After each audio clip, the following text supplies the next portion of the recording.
Reading some Wikipedia, the Fairchild C-119, the flying boxcar as it's known, was made between 1949 to 1955. Over 1,100 of them were made. It had a length of 26.3 meters, a wingspan of 33.3 meters, and it could go 452 kilometers per hour. It was a redesign of the earlier C-82 Packet airplane, whereas that plane had a cockpit above the cargo area. In this version, they moved the cockpit flush with the nose, so it had a larger, storage area in the back. Okay, and then service in the United States ended in 1974, but this thing served in many wars, Vietnam, Korea, and then all over the world, by many countries as well. So later on, 114 of these former Air Force airplanes were sent off to the Republic of China Air Force, which is known as basically Taiwan. I'm going to call it Taiwan. And so in Taiwan, they were in service from 1958 to 1997. They had this flying hospital version, but I can't find any images of it. So I'm sure it must have existed, but I don't know. But anyways, I was wondering on the bottom was there was a big square, and you can see here, although you can parachute out the back of the thing, they can obviously parachute right out of the bottom of the hull as well, so there's no chance of hitting that wing or something like that, so that's interesting. Besides parachuting stuff, it's a cargo plane. The thing was meant to, ship stuff around, but interesting, you would do aerial retrievals of like satellite film and other things flying in the air, so that's pretty interesting. Sounds like a movie. Okay, well, anyways, you can see those photos and compare to them as you see fit. Let's get to this model now. This is not the greatest model, for me at least. I kind of just got tired of it, and so it didn't turn out as well as it could have. So I'm going to refer back to the instructions because it'll help refresh my memory. The pilot figures are cool. You're going to have to paint them, of course.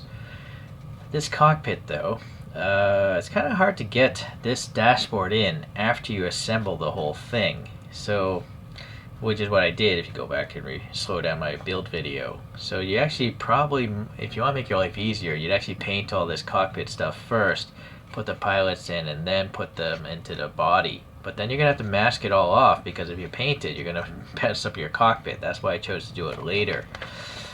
It was also really hard to get the clear windows in there. It can be done, but you gotta be patient. And then also there's rear doors open and stuff. That's an interesting feature, but I don't think it's necessary to have it, really. And then basically the thing is just so big, and you got these two halves. It didn't line up very well, so you're gonna have to use some putty.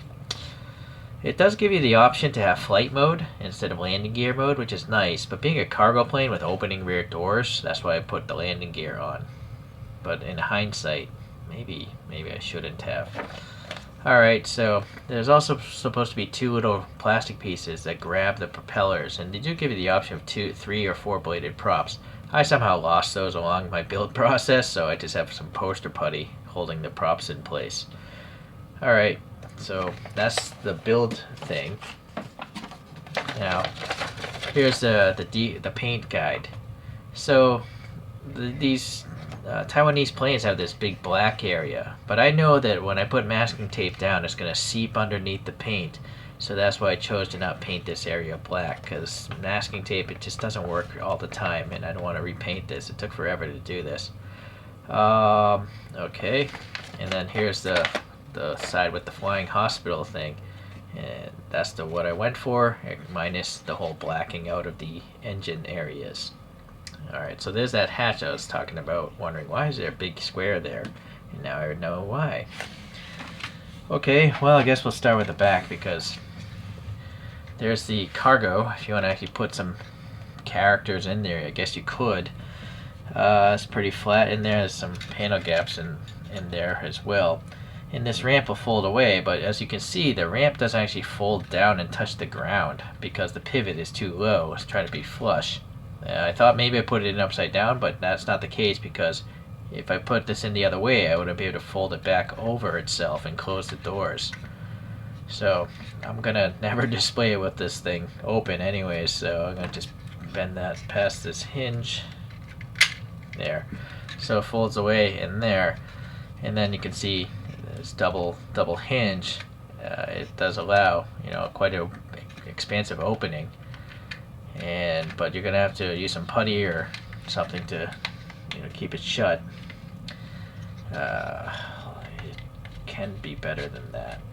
I used tape when I was painting this to keep the door shut and get all the rest of the camo pattern done. The camo pattern I did with paintbrush, because I know, again, it's just a real pain to mask things off, even with putty with this particular design, because the wings are so close here, this gap is so tight. I know I wouldn't get my airbrush into that tight gap, so these doors are very hassling to close. I'm trying to close it, and then I'm never going to open it again. Come on, it's a double hinge thing. But I know it can close better than this. You can fast forward, of course, but I'm purposely showing you how annoying this is, because I feel like toy-like features make it annoying. It basically makes the design worse, right? So to have those opening doors, you have all these gaps, in particular the gap on the top. Look, that's a huge gap there. And the reason why is because there's some sort of flexing or something when it cooled out of the mold. In particular here, I had to add some putty here, and I didn't even do a good job of it.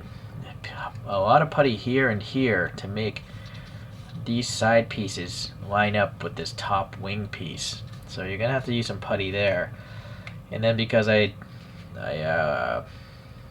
didn't paint the cockpit beforehand, I have this, you know, this piece is still removable, but it's very gappy. Yeah, so, and yeah, you might not, I would suggest you don't add glue to the windows. I did it because I had a hard time making it stay in place.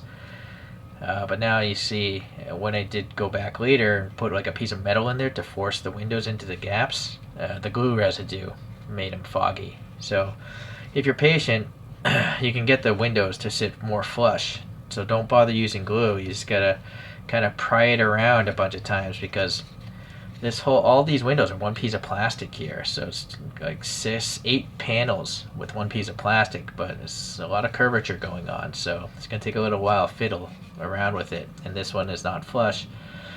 All right, well, anyways, so it's not the tightest, cleanest design, but it isn't, thankfully, a deformed airplane, so yeah, I'm not too concerned with it. This black thing is actually a decal, and amazingly I didn't destroy it laying it on there. I had to use super strong mark fit, like probably 20 times to soften it, and then ultimately I used a Q-tip to roll out the bubbles, but I'm surprised it didn't tear through. So it seems like maybe these decals are a little, you know, they're thick enough that they're not super delicate, which is very appreciated. The whole rolling wheel feature, again, it's a toy feature. It makes the model look worse because you got these big axle ends sticking out here and here. They should just get rid of it, you know, just have wheels that glue on and look nicer.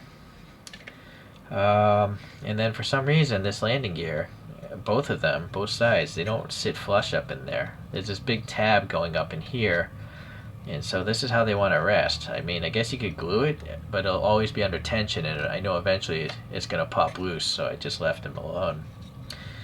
So there's that hatch. I drilled a 3mm hole. I'm going to use my own peg stand. It came with some extra parts, probably for other liveries or something. Like, this doesn't actually belong on this plane, but it was there and I thought it looked cool, so I drilled some holes and I jammed it up in here. Yeah, so for painting this, I primed it with Vallejo, and then I masked off I painted it white, then I masked off the bottom, and then I hand painted all the rest of the camo. I also masked off this area. So yeah, I think it turned out okay, considering it's paintbrushed. I had to brush it a bunch of times though, because you have to make the paint really thin to not have paint strokes. But here you can also see this is all putty work. Putty. There's a lot of dents in this plastic here, and also on the bottom, putty, putty, putty, putty. There's a lot of sink marks, sinkholes, because the plastic is really thick and it just cooled off at different rates. But also even on these vertical stabilizers or these rudders, it's not a smooth surface. There's a lot of undulation. I didn't bother puttying these, but maybe you can see just all these bumps, bumps, bump, bump. Thankfully on the outside, it looks good. On the outside surface, actually that one's got a lot of waviness to the surface. So the camouflage and the matte clear coat I put on, helps mask it, but you're gonna have to spend a lot of time, which I did, adding putty, but then it just is never smooth. So I just stopped. I stopped caring, and you can see all my putty marks. All right, but from afar, I'm not too bothered by it. It did take a long time to do this, though. Oh boy, 15, 20 hours if I had to guess. Just all the coats of paint, fiddling around these panels, trying to get them to be right. And then, after I filled in with putty, I went back with a scriber to bring back the panel lines because they're all filled in with putty. It just didn't work well. Also, this antenna, you don't want to put that on until the very end because I would rest it very often like this and work on the bottom, but then I'd find that antenna broke off. It broke off twice before I finally learned my lesson to not put it on until the very end. Okay, it's nice though that it's got all these clear windows and all that stuff. There's even windows here on the side. You can barely tell, but they're there. Oh, another thing is, the kit had these really tiny plastic pieces you put in here to hide the hinges of these doors. But they looked weird. So again, I put putty in. I did a better job on these two, not so great on these two, to mask off the hinges there. So there's a lot of putty work necessary on this. If you want it to look really nice, I would just forget this opening thing and just glue it all shut and putty the whole thing together. It'll be a lot easier. Okay, yeah, what else? Yeah, it's really hard to get paint up in there, so don't even bother. You can even see my black primer there a little bit. I used some tape to mask off this white, and then use brushes to paint the green. Alright, well anyways, it's okay. So size comparison wise, I would say forget the Hasegawa egg planes. Here's a 747. They're all over the map as far as their scaling goes. Maybe some of the fighter planes will work, but I think a lot won't. So here's two other Freedom models. Here's an F-104 Starfighter, and I think that works well. And then here's a more modern F-4 Phantom. So these would all have been flying in the same time periods. The Starfighter is just a really small plane. So it makes sense that this thing is a much bigger airplane, being a cargo plane. There was even a gunship version of this thing. That would be interesting. If Freedom did that, I would consider it. So they have a C-130 gunship, which they'll probably do instead. At least that's the plan for now. Alright, well, let's get these two out of here. I also like the little figures the newer ones come with. This one has a decal on it. This one, the figures, I don't know if you can really even see them because the windows are very thick and very wavy. I put some decals on their mouths that I had from somewhere else. Yeah, so I think you can see the mouth there. But yeah, the side windows, they're very wavy because they're very thick. But it's better than not having pilots at all. So with the orange jumpsuits, I think it works pretty well. So here's my little 3D printed stand and a 3mm steel rod. Alright, I guess we should get this spinning here. Oh, one last thing before I forget is how big is this model? It's around 14 centimeters wide, or 5.5 inches in width. So if that matters to you, the rest, is all deformed. So I always just go by the wingspan.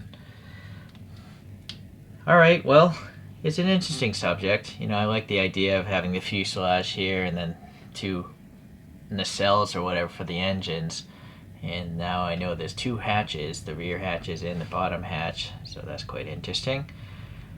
Alright, I think you guys can probably do a better job assembling this than I can, and if you do, make a video of it. I'm going to make some other deformed airplanes, of course, so stay tuned. We'll see you then.